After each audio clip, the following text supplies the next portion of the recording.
Lesson 4. Missile and Rocket Development. Missiles and Rockets. NACA. The National Advisory Committee for Aeronautics, NACA, was a United States federal agency that existed from 1915 to 1958.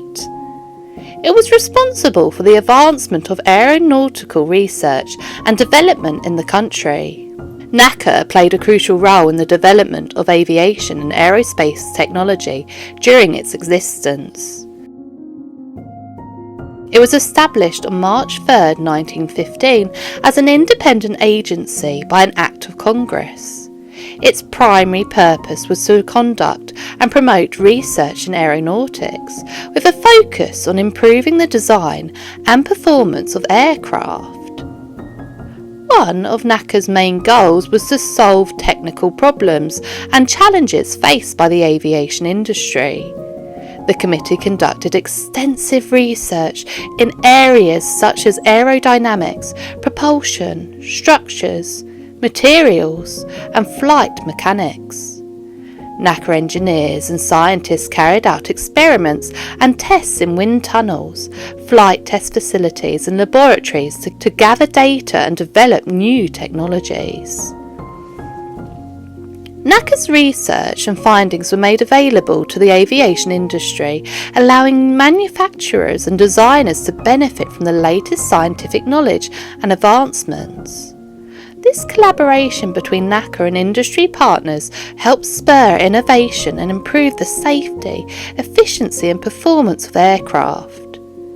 One of NACA's notable accomplishments was the development of the NACA Airfoil series, a set of standardized winged profiles that significantly improved the aerodynamics efficiency of aircraft.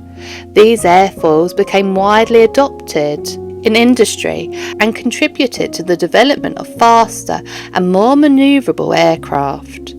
NACA also played a crucial role during World War II, providing research and technical support to the military. The committee contributed to the development of advanced aircraft such as the P-51 Mustang and the B-29 Superfortress, which played significant roles in the war.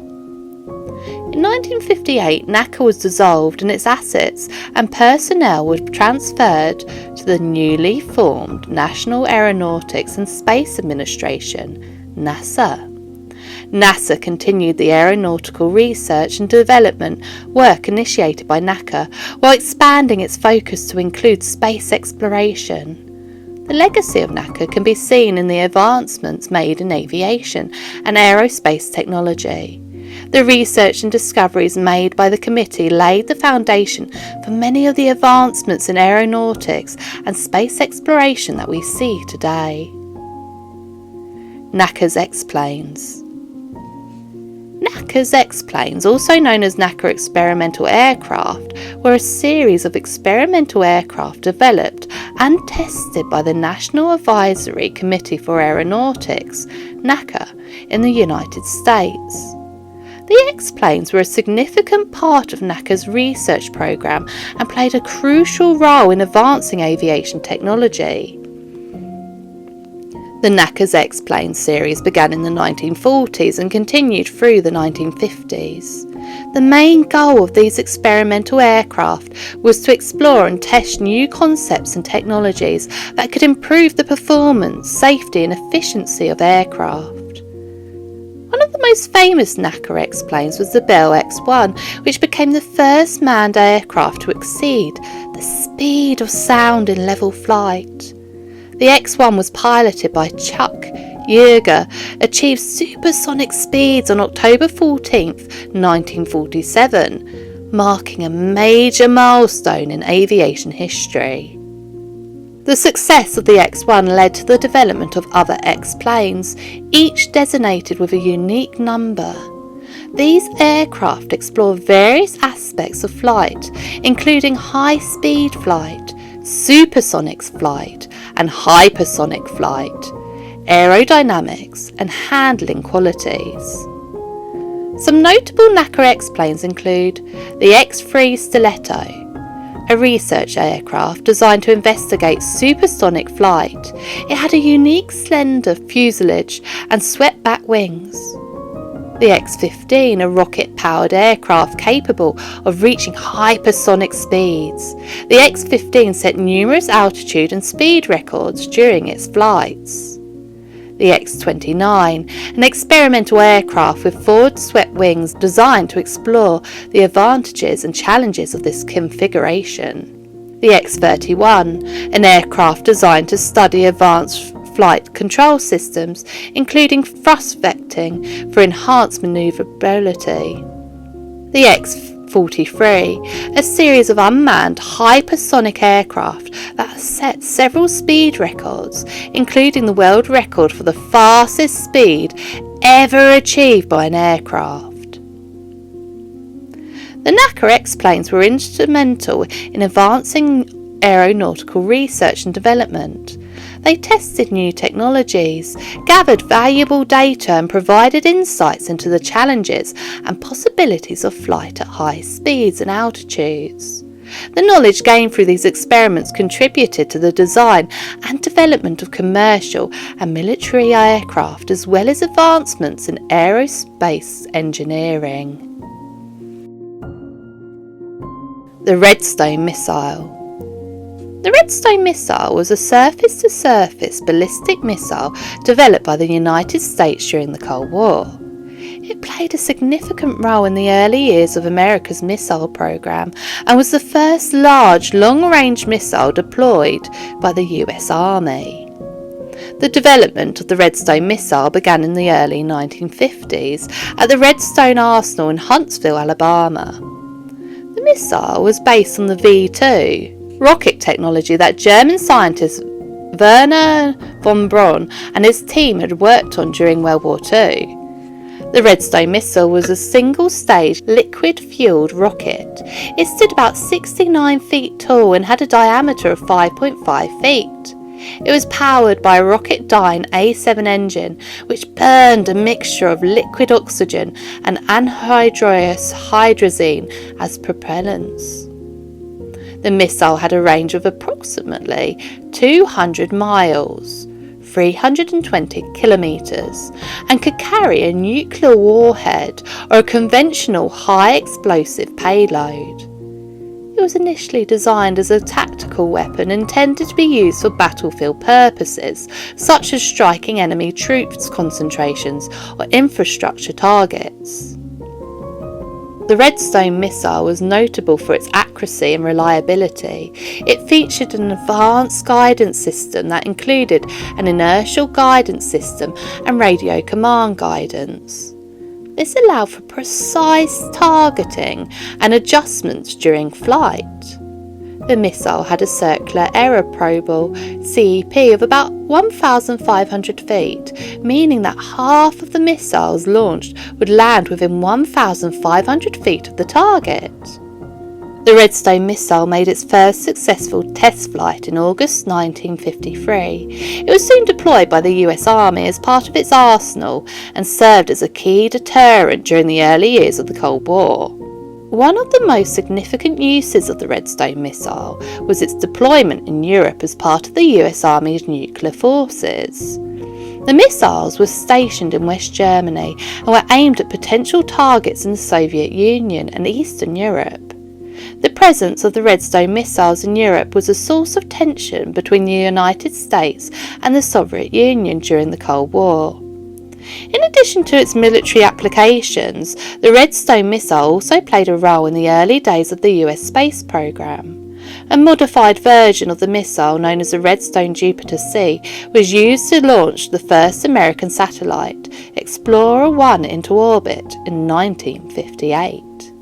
The Redstone missile was eventually phased out of service as more advanced and capable missile systems were developed. However, its legacy as one of the first successful long-range ballistic missiles and its contributions to the early years of the US missile program cannot be overstated. The Viking Project. The Viking rocket project was a joint effort between the United States and Canada in the 1950s and 1960s. It aimed to develop a sounding rocket capable of carrying scientific instruments and payloads to study the upper atmosphere and conduct research in the field of atmospheric sciences. The project, which is initiated by the National Research Council of Canada, NRC, and the United States Naval Research Laboratory, NRL, the rockets were named Viking in honour of the Viking explorers from Scandinavia. The Viking rocket was a two-stage solid-fueled rocket. The first stage used a large booster motor, while the second stage utilised a smaller sustainer motor. The rockets were launched from a variety of locations, including Canada's Churchill Research Range in Manitoba and Wallops Flight Facility in Virginia, USA. The Viking rockets were primarily used for atmospheric research and carried a variety of scientific instruments and payloads. They were instrumental in studying the Earth's ionosphere, the upper atmosphere, and the phenomena such as the aurora borealis, northern lights, and the Earth's magnetic field. The Viking rocket project was significant in advancing our understanding of the Earth's atmosphere and its interactions with space. The data collected from these rockets contributed to the field of atmospheric science and helped improve our knowledge of atmospheric physics, meteorology, and space weather. The project also served as a valuable collaboration between the United States and Canada, demonstrating the benefits of international cooperation in scientific research and exploration. Over the course of the Viking rocket project, numerous launches were conducted and valuable scientific data was collected. As technology advanced and other rocket systems became available, the Viking rockets were eventually phased out. However, their contributions to atmospheric research and understanding of our planet's upper atmosphere remain significant. The Soviet Union's missile projects. Sergei Korolev, often referred to as the chief designer, played a pivotal role in the development of rockets in the Soviet Union, including those used for developing warheads. Under Korolev's leadership, the Soviet Union made significant advancements in rocket technology, leading to the successful development and deployment of intercontinental ballistic missiles, ICBMs, with nuclear warheads.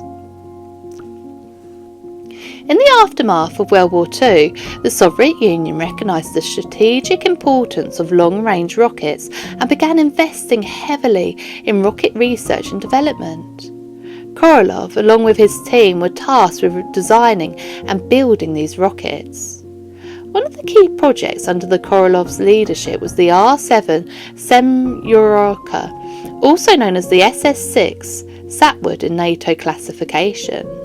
This was the world's first intercontinental ballistic missile and the first Soviet rocket capable of delivering a nuclear warhead to targets thousands of kilometres away. The R-7 Semyorka was a two-stage rocket powered by liquid propulsion. It was capable of reaching a range of approximately 8,000 kilometres, that's 5,000 miles, and carrying a nuclear warhead weighing up to several megatons. The successful development and deployment of the R-7 Semyorka marked a significant milestone in the Soviet Union's rocket program and established the foundation for future developments in space exploration and missile technology. Korolev's team also worked on the development of other rockets that were used for military purposes. For example, the R-16 ICBM, also known as the SS-7 Sadler, the R-16 was a three-stage liquid-fueled rocket designed to carry a nuclear warhead. It had a range of approximately 11,000 kilometres, or 6,800 miles, and was capable of striking targets in continental United States. The Soviet Union's development of rockets for warheads under Korolev's leadership was part of the larger arms race between the Soviet Union and the United States during the Cold War. both countries sought to develop and deploy increasingly advanced missile systems capable of delivering nuclear warheads. It's important to note that while Korolev and his team were involved in the development of rockets for military purposes, they also played a crucial role in the Soviet Union's space program.